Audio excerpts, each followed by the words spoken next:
सर्वप्रथम मैं माँ सरस्वती को नमन करती हूँ और आप सभी को प्रणाम करती हूँ।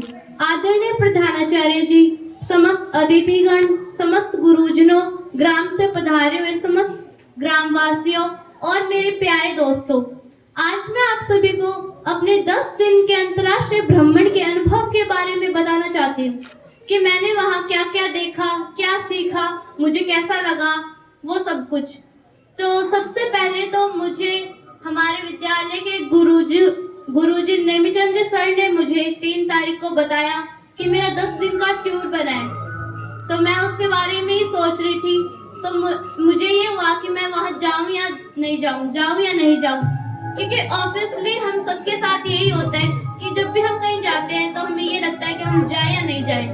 तो ऑब्वियसली मेरे साथ भी यही हुआ। फिर सर ने फोन करके मुझे मोटिवेट किया कि ऐसे मौके जिंदगी में बार बार नहीं आते, बल्कि कभी कभी आते हैं, तो हमें इन मौकों को छोड़ना नहीं चाहिए, बल्कि इनमें ज्यादा से ज्यादा भाग लेना चाहिए। तो मैं मोटिवेट हुई। उसके बाद में मैं घर से 4 तारीख को निकली और 16 तारीख को रात के 11:30 बजे घर पे पहुंची। तो 4 तारीख को मैं चूरू के कस्तूरबा स्कूल में रुकी। वहां से हम 5 तारीख को रवाना हुए। तो सबसे पहले हमने सालासर के बालाजी धाम के दर्शन करे, उसके बाद में अंजनी माता के दर्शन करे। बड़ी सी मूर्ति थी बालाजी के और उसके आसपास गार्डन था, तो उसके भी दर्शन करे। उसके बाद में हम गए पुष्कर के लिए रवाना हुए। तो रात को हम पहुंचे थे 12-1 बजे पुष्कर। तो हम ब्रह्मा जी के दर्शन करने गए थे। तो रात के टाइम 12-1 बज गए थे, तो मंदिर बंद हो गया था। तो हमने ब्रह्मा झील की दर्शन की। उसके बाद में हम गए चित्तौड़गढ़ में मैंने चित्तौड़गढ़ किला, रानी पद्मावत का महल, विजय स्तंभ, कीर्ति स्तंभ, जौहर कुंड, गौमुख की टैंक जिसे पहले सास बहू की टैंक के नाम से जाना जाता था, और सती प्रथा का गेट, ये सब कुछ मैंने वहां देखा। उसके बाद में हम गए मध्य प्रदेश। तो मध्य प्रदेश में मैंने पशुपतिनाथ का मंदिर देखा, वहां दर्शन करे। काफी बड़ा मंदिर था, मुझे बहुत अच्छा लगा। उसके बाद में हम गए महाराष्ट्र में हमने एलोरा कैव्स देखी। तो आप नाम से ही समझ गए होंगे कि एलोरा कैव्स एक गुफा तो थी नहीं, काफी गुफाएं थी। तो हमने वो भी देखी। तो उनके अंदर काफी अंधेरा था, तो हम उनके अंदर गए। तो वहां मैंने देखी राजस्थान की चित्र शैली बनी हुई थी, तो वो भी मुझे काफी अच्छा लगा। और उस गुफा के ऊपर पानी टपक रहा था, पता नहीं वो पानी कहां से आया था, तो वो भी मुझे बहुत अच्छा लगा। उसके बाद में हम पहुंचे कर्नाटक की मैंने प्रसिद्ध नदी देखी, जो तुंगभद्रा नदी थी। वहां जाके मैंने वो नदी देखी। तो पहले हमें लगा कि वो कोई समुद्र है। तो हमने मैम से पूछा कि मैम ये समुद्र है? तो मैम ने कहा नहीं, ये यहाँ की प्रसिद्ध तुंगभद्रा नदी है। तो हमने वो देखी, तो मुझे बहुत अच्छा लगा। और वहाँ का व्यू काफी अच्छा था। जैसे कि हम मोबाइल फोन या पेंटिंग वगैरह बनाते हैं, तो हम सीनरी बनाते हैं, तो सेम वही मैंने वहाँ रियलिटी में देखा, तो मुझे काफी अच्छा लगा। उसके बाद में हम गए तमिलनाडु। तो तमिलनाडु में हमने सबसे पहले देखा हिंद महासागर और बंगाल की खाड़ी। तो हम तमिलनाडु में वही देखने जा रहे थे। तो रास्ते में वो दोनों अलग अलग थे, लेकिन जैसे ही हम इंडिया के एंड पॉइंट तक पहुंचे, तो वो दोनों हिंद महासागर और बंगाल की खाड़ी लास्ट में आकर मिल गए। तो हमें बहुत अच्छा लगा। और वहां से श्रीलंका शायद 22-23 किलोमीटर ही दूर थी। तो जब मैं इंडिया के एंड पॉइंट तक पहुंची, तो मुझे बहुत अच्छा लगा। मुझे ये हुआ कि अगर शायद मैं भ्रमण पे नहीं आती तो मैं कितना कुछ मिस कर देती। तो मुझे वहाँ बहुत अच्छा लगा। फिर जैसे ही हम मान लीजिए यहाँ खड़े हिंद महासागर और बंगाल की खाड़ी देख रहे हैं, तो यहाँ से जब हम हिंद महासागर और बंगाल की खाड़ी देख रहे थे, तो वहां से ऐसे लग रहा था कि वहाँ का पानी और आसमान मतलब दोनों एकदम अटैच्ड है, दोनों एक दूसरे से जुड़े हुए हैं, ऐसा लग रहा था हमें। तो वहाँ बहुत अच्छा लगा। उसके बाद में हम एपीजे अब्दुल कलाम का घर और उनकी आर्ट गैलरी देखने लगे। तो उसके बाद में जब हम वो देख के वापस आ रहे थे, तो वहाँ हमने तमिलनाडु की एक बस करी थी घूमने के लिए। तो हम सब बच्चे तो आगे आ रहे थे और स्टाफ पीछे आ रहा था। तो वहाँ के अंकल ने, उस ड्राइवर ने कहा कि मैडम किधर? तो और किसी ने तो कुछ नहीं कहा, लेकिन मैंने कहा मैडम इधर है। तो उन्होंने कहा कि आपको हमारी भाषा कैसे समझ में आ जाती है, आपके मैम के तो आती ही नहीं है। तो हमने कहा कि हम बहुत स्मार्ट है, हमारे आ जाती है। तो सब हंसने लगे। तो वहाँ हमने काफी मंदिरों के भी दर्शन करे।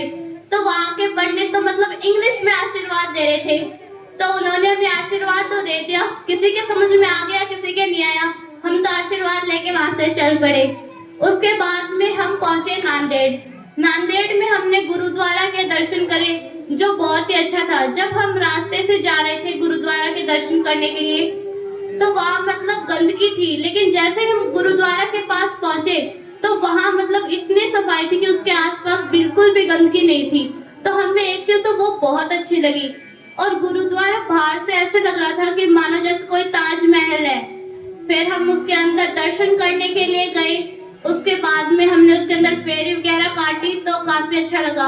और हम सबसे वहाँ बहुत शांति थी। हमें अगर मतलब कोई शांति वाला प्लेस चाहिए तो सबसे बेस्ट नांदेड़ का गुरुद्वारा था। वहाँ हमें शांति शांति मिलेगी। मतलब आप जाओगे तो नांदेड़ की गुरुद्वारा जरूर देखना, वहाँ आपका मन एकदम खुशी से भराएगा। उसके बाद में हम गए हौसपेट। तो हौसपेट में मैंने सुग्रीव गुफा, बाली गुफा, बालाजी कहाँ स्नान करते थे वो सब कुछ देखा। तो वो मुझे बहुत अच्छा लगा।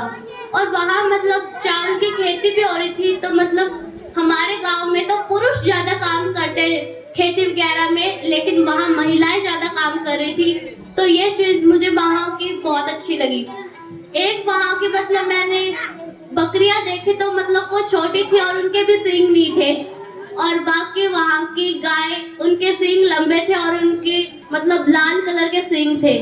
और भैंस के तो आप पूछो ही मत, वहाँ के भैंस के सींग तो एकदम जलेबी टाइप थे। सारे हंसने लगे थे, तो हमें भी हंसी आ गई। उसके बाद में हम लास्ट में पहुंचे नासिक। तो नासिक में हमने त्रिवेणी संगम देखा। त्रिवेणी संगम में गोदावरी, अरुणी, वारुणी ये तीनों नदी मिलकर निकलती है वहां से। तो हम सब गए वहां। उस दिन कुंभ मेला भी लगा था, जो 12 साल से लगता है। तो हम गए थे, तो उस दिन वो भी लगा हुआ था। तो काफी भीड़ थी। हम वहां दर्शन करके आए। तो सर ने कहा इसमें स्नान कर लो या हाथ पैर धो लो। तो हमने दूर से देखा तो उसमें ऐसे शैवाल जैसा लग रहा था, लेकिन जब पास गए तो सर ने कहा इस पानी को आप हाथ में उठा के देखो, एकदम शुद्ध है ये पानी। तो हमने हाथ में उठा के देखा तो एकदम शुद्ध था वो पानी। हमें बहुत अच्छा लगा। फिर सर ने कहा कि चलो आपकी एक ग्रुप फोटो हो जाए। तो हम सब नॉर्मल खड़े थे। तो सर ने कहा कि अब अपने अपने एक्शन दो। तो सारे पानी उठाने लगे। सर ने कहा मेरा फोन खराब करोगे क्या? फिर सारे हंसने लगे। उसके बाद हम वहां से रवाना हुए। तो चूरू, झुंझुनू, सीकर इन सब जिले के आए थे वहाँ बच्चे। तो एक चूरू मंडल बना था, तो वहां से हम वापस आ रहे थे। तो मैंने अनुभव करा कि अगर शायद मैं इस ब्रह्मांड पे नहीं आती तो मैं बहुत कुछ मिस कर देती, और शायद इसका मुझे जिंदगी भर पछतावा रहता। तो मुझे बहुत अच्छा लगा कि सर ने मुझे मोटिवेट करा और मैं मोटिवेट हुई, तो ही मैं इस ब्रह्मांड पे जाके आई। तो मुझे काफी अच्छा लगा।